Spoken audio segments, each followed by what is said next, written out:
Peneliti dari Duke University mengurutkan tipe masker dari yang paling efektif hingga kurang efektif menangkal virus corona. Saya akan mengajak Anda sekarang untuk melihat lebih dekat efektivitas beragam jenis masker yang saat ini mudah ditemukan di tengah-tengah kita. Masker sekarang memang menjadi suatu kewajiban ya, untuk keseharian kita harus mengenakan masker sesuai anjuran pemerintah.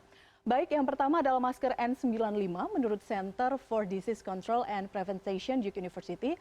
Masker jenis ini dinyatakan paling efektif memfilter hingga 95% lebih partikel yang ada di udara. Dan ini memang biasanya lebih dikhususkan penggunaannya bagi tenaga medis.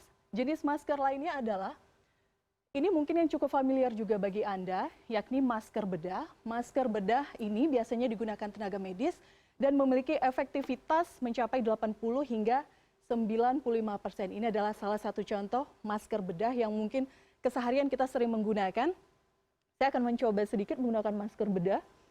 Ini adalah cara menggunakan masker dengan tepat. Bagian hidung Anda harus tertutup dan juga bagian dagu ini harus tertutup secara full untuk memastikan bahwa droplet yang Anda keluarkan tidak berbahaya bagi orang lain dan juga mencegah Anda terpapar kemungkinan droplet dari orang lain yang mungkin saja mengandung virus corona. Selanjutnya kita akan melihat masker FFP1. Masker ini memiliki katup udara di salah satu sisinya dan dinyatakan efektif menangkal virus hingga 95%. Namun, dicatat ya, tidak seluruh masker berkatup udara bisa digunakan. Masker FFP1 menggunakan filter mekanis yang biasa digunakan dalam masker respirator dan juga telah disertifikasi oleh Uni Eropa. Selanjutnya, nah ini yang sekarang juga lagi tren nih, masker berbahan 3 lapis, terdiri dari 3 lapis kain, begitu. Masker ini banyak digunakan warga sebagai masker sehari-hari saat beraktivitas. Meski sudah 3 lapis kain, efektivitasnya berkisar antara 50 hingga 70%. Saya membawa contohnya ya, seperti ini ya. Baik, ini salah satu contohnya masker kain yang sering kita gunakan. Bahkan masker kain ini juga menjadi salah satu alternatif ya, himbauan pemerintah pada sekitar bulan Maret atau April 2020 ketika saat itu masker bedah cukup sulit dicari dan harganya cukup mahal, maka pemerintah menghimbau masyarakat untuk mengenakan masker kain 3 lapis karena memang cukup efektif untuk mencegah droplet Anda ataupun mencegah terpapar droplet dari orang lain.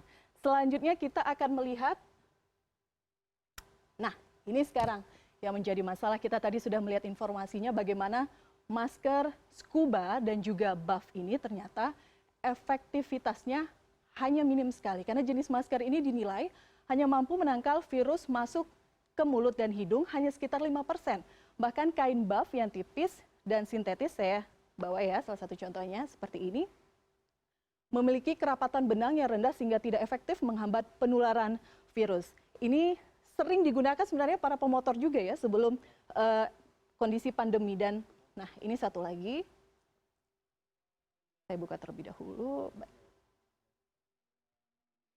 Ini jenis scuba yang memang harganya relatif lebih murah di pasaran dan lebih gampang dicari. Mungkin Anda bisa melihat banyak penjual masker jenis scuba ini yang berjualan bahkan dijual dengan kisaran 5 hingga 10 ribu rupiah. Atas himbauan juga dari pemerintah dan juga tadi informasi awal disampaikan dari gugus tugas bahwa memang jenis ini tidak efektif sehingga kemudian dihimbau masyarakat untuk meninggalkan 2 jenis masker ini, scuba dan juga buff. Anda bisa memilih pilihan masker lainnya yang paling gampang dicari, harganya relatif lebih terjangkau.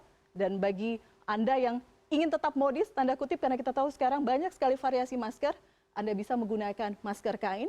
Atau jika aktivitas Anda lebih beresiko, Anda bisa memilih masker bedah seperti ini.